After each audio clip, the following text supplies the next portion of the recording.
Honkai Star Rail has many ways to obtain its long list of incredible characters, with some tied exclusively to its warp system, and others unlocking automatically as you progress through the game's decently lengthy story and other activities. Herta is among these characters, and fortunately obtained via the game's story after you complete the Simulated Universe first closed beta.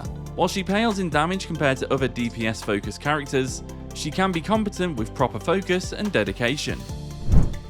So let's start with the best relics and ornaments for Herta. In the relics department, the first set we'd recommend is the Hunter of Glacial Forest set. This is the best relic set for Herta as it grants her a substantial buff to her ice damage and will further increase her critical damage by up to 25% for 2 turns after she performs her ultimate. But you could also consider the Musketeer of Wild Wheat set. If you need more speed or basic attack damage out of Herta, this relic set will be your best choice, as it does an excellent job of striking a balance between granting her more speed without sacrificing her overall damage output. And now moving on to ornaments, there's 2 different sets we'd recommend. The first one is the Space Sealing Station set. This ornament set is one of the best in the game and works wonders for Herta. Its ability to significantly increase her overall attack based on her speed stat allows her to attack first in most situations, making work of her excellent ice skill and elements. But there's also the Inert Salsotto set. If you want even more critical damage out of Herta, this is an excellent option to pair with the Glacial Forest relics. It raises her critical rate significantly, while increasing her critical damage and follow-up attack damage by 15% if her critical rate is at or exceeds 50%. So now let's talk about the best light cones for Herta. We're going to separate these into the best warp light cones obtained through the Gacha mechanics, and the best light cones that can be obtained by simply playing the game. And just as a heads up, the numbers you're about to hear are from when the light cone is at Super Imposition 5, so when you first get one of these, it might be a little bit weaker to begin with. Our first recommendation is Before Dawn. This one increases critical damage by up to 60% and raises skill and ultimate damage by up to 30%. It also has the added bonus of using a skill or ultimate will grant a stack of Somnus Corpus, which will then be consumed when performing a follow-up attack. Said follow-up attack will then be enhanced by 80%. Our next recommendation is the Birth of the Self.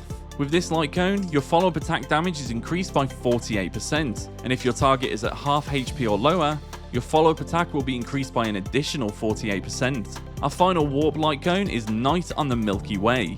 With this light cone, your attack is raised by up to 15% for every enemy on the battlefield, stacking up to 5 times for a total of 75%. Additionally, landing a weakness break on a target will raise your overall damage by 50% for 1 turn.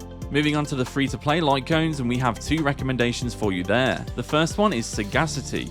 With this one equipped, after performing your ultimate, your attack will be raised by 48% for 2 turns. And our second one is called the Seriousness of Breakfast. It raises your damage by up to 24%, which increases every time you get a kill, stacking up to 3 times for a total of up to 72%.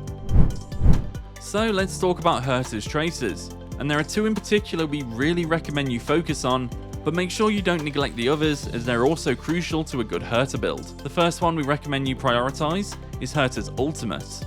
It deals ice damage to all enemies on the field, making it an excellent option to weakness break several targets that are weak to ice, with the potential to freeze them as well.